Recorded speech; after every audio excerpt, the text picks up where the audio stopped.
নিজেদের ক্রিকেট ইতিহাসে প্রথম আইসিসির কোনো বড় আসরের সেমিফাইনাল খেলতে নেমে আফগানিস্তান টের পেল ক্রিকেটের নির্মম এক চিত্র। আশাপূর্ণ হলো না টি-20 বিশ্বকাপের ফাইনাল খেলা। এবারের টি-20 বিশ্বকাপে সবচেয়ে বড় চমক দিয়েছিল আফগানিস্তান। গ্রুপ পর্বে নিউজিল্যান্ড ও সুপার 8-এ অস্ট্রেলিয়ার মতো শক্তিশালী দলকে হারিয়ে রীতিমতো সেমিফাইনালে প্রবেশ করেছিলেন রশিদরা।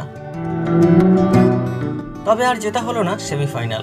দক্ষিণ আফ্রিকার বিপক্ষে শুরুতেই ব্যাটিংয়ে নেমে মাত্র 56 রানে গুটিয়ে গিয়েছেন রহমতুল্লাহ গুরবাজ রশিদ খানরা। প্রথমবারের মতো সেমিফাইনালে খেলতে নেমে মাত্র 11.5 ওভার টিকেছে আফগানদের ইনিংস। টি-20তে নিজেদের ইতিহাসে সর্বনিম্ন রান তো বটেই, বিশ্বকাপের সেমিফাইনালেও এটি সবচেয়ে কম রানের নজির। ব্যাটিং বিপর্যয়ের মুখে আফগানিস্তানের পতন হয়েছিল চতুর্থ উইকেটের। সেখান থেকে আর ঘুরে দাঁড়ানো হয়নি আফগানদের। পাওয়ার প্লের মধ্যেই তারা হারিয়েছে 5 উইকেট।